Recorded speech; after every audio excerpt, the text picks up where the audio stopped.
Welcome to 7 news Telugu. నేను సుధా. బులెటిన్ల ముందుగా headlines. Chittoor నగరంలోని 2 డిపోలో చిత్తూరు, తిరుపతి, చిత్తూరు, మదనపల్లి వెళ్లే నూతన ఆర్టీసీ బస్సులను ఎమ్మెల్యే గురజాల జగన్మోహన్ జెండా ఊపి ప్రారంభించారు. అనంతరం బస్సును నడిపారు. ఈ సందర్భంగా ఆయన మాట్లాడుతూ గతంలో ఆర్టీసీ వైస్ చైర్మన్ గా ఉన్న వైసీపీ నేత ఎలాంటి అభివృద్ధి చేపట్టలేదన్నారు. టీడీపీ ప్రభుత్వం అధికారంలోకి వచ్చిన తక్షణం 2 బస్సులు ప్రారంభించామని, భవిష్యత్తులో మరిన్ని అభివృద్ధి పనులు చేపడతామని తెలిపారు. ఈ కార్యక్రమంలో టీడీపీ మాజీ ఎమ్మెల్సీ దొరబాబు, నగర కమిటీ అధ్యక్షురాలు కటారి హేమలత, పలువురు టీడీపీ సీనియర్ నాయకులు, టూడీగో ఆర్ఎం జితేంద్రనాథ్ రెడ్డి, ఆర్టీసీ ఉద్యోగులు, సిబ్బంది పాల్గొన్నారు. చిత్తూరు ప్రజలు గత 3 సంవత్సరాలుగా ఇక్కడ ఒక అభ్యర్థి ఆర్టీసీ వైస్ చైర్మన్గా పనిచేసిన ఘనతే కానీ, బస్టాండ్కి సున్నం కానీ, బాత్రూమ్లు క్లీనింగ్ కానీ, బస్సు రిపేర్లు కానీ, బస్సులు కానీ తెచ్చిన చరిత్ర లేదు. ఇవాళ మా ప్రభుత్వం వచ్చిన తక్షణం మా ముఖ్యమంత్రి గారు ఈ చిత్తూరు మా నియోజకవర్గానికి 2 కొత్త బస్సులు ఇవ్వడం మాకెంతో ఆనందకరంగా ఉంది. అలాగే నేను ఇవాళ ఇక్కడ సిబ్బందిని కూడా కోరుకుంటున్నా, ఇక్కడ నుండి ప్రయాణించే ఎవరైతే ప్యాసింజర్స్ ఉండారో ఎటువంటి ఇబ్బందులు కలగకుండా వారికి అన్ని సౌకర్యాలు కల్పించాల్సిందిగా డిపో మేనేజర్ని కానీ మిగిలిన సిబ్బందిని కూడా కోరడం జరిగింది.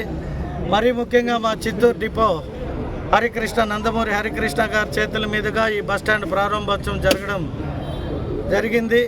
ఈ బస్టాండ్కి ఇంకా అనేక కొత్త బస్సులు, ఇక్కడ కొన్ని రూట్లకు కూడా బస్సులు లేకపోవడాన్ని గమనించి మేము ఒక రిప్రజెంటేటివ్ ఇవ్వడం జరిగింది.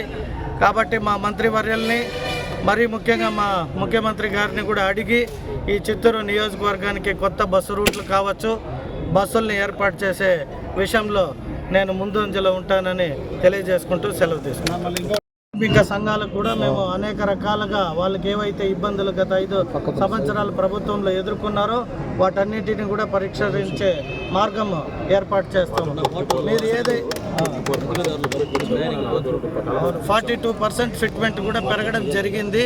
అలాగే ఏదైతే ఇక్కడ చిత్తూరు డిపోలో అధిక ధరలకు నీళ్లు కావచ్చు, హోటల్ కావచ్చు, కాంట్రాక్టులు తీసుకున్న ప్రతి ఒక్కరూ దోపిడీ చేస్తారంటూ కంప్లైంట్ రావడం జరిగింది. వాటిపైన కూడా ప్రత్యేక శ్రద్ధ చూపుతామని తెలియజేసుకుంటున్నాం.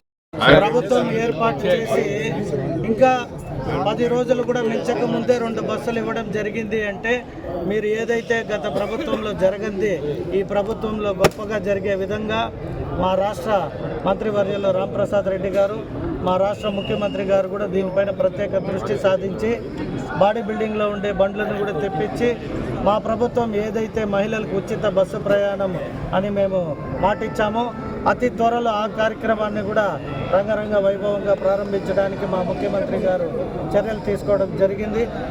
ఇది రాష్ట్ర ప్రజలే కాదు, మా నియోజకవర్గ ప్రజలు కూడా ఎంతో హర్షించదగ్గ విషయం.